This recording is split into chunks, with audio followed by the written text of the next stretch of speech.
लोकसभा चुनाव में राज्य कांग्रेस बीजेपी के गेम प्लान में फंसती दिख रही है।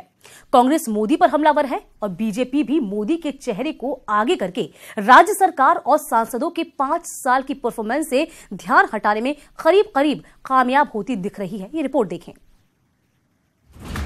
कांग्रेस इस चुनाव में बीजेपी के बनाए हुए गेम प्लान पर आगे बढ़ रही है। जी हां, कहानी कुछ ऐसी ही है। कांग्रेस केंद्र सरकार की नीतियों की विफलता को हथियार बनाकर बीजेपी पर वार कर रही है। हर रैली में चुनाव प्रचार के दौरान प्रधानमंत्री मोदी पर ही निशाना साधा जा रहा है और इसी वक्त राज्य के 5 सांसदों की परफॉर्मेंस पर कोई बात ही नहीं हो रही।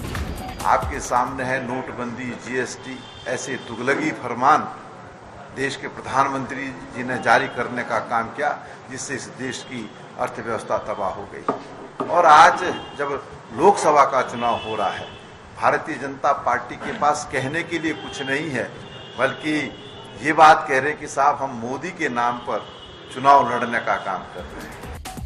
बीजेपी की रणनीति बिल्कुल साफ है। वो मोदी के नाम को इस चुनाव में फिर से भुना लेना चाहती है और मोदी के नाम पर ही फिर से 5 सीटें जीतना चाहती है।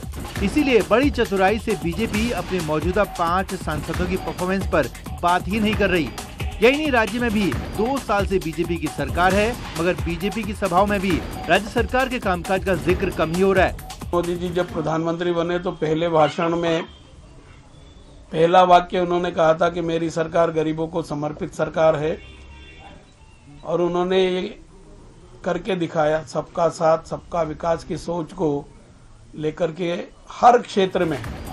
राज्य में चुनावी मुद्दा अब सिर्फ मोदी ही है। कांग्रेस मोदी से इतर सोच नहीं पा रही, जबकि बीजेपी मोदी से बाहर जाना नहीं चाहती। लिहाजा राज्य के 5 सांसदों ने 5 साल में क्या किया, किसी को पता नहीं। देहरादून से न्यूज़ 18 के लिए रॉबिन सिंह चौहान की रिपोर्ट। राहुल गांधी ने गरीबों के परिवार को 72,000 सालाना देने की घोषणा की है। प्रदेश प्रभारी अनुग्रह नारायण सिंह ने कहा कि योजना गरीब परिवारों में लागू की जाएगी। प्रभारी अनुग्रह नारायण ने साफ तौर पर कहा कि अगर कांग्रेस सरकार सत्ता में आई तो सरकार अपना वादा जरूर निभाएगी और उसके देश की वो 20% आबादी प्रभावित होने वाली है जो गरीबी रेखा से नीचे रहती है।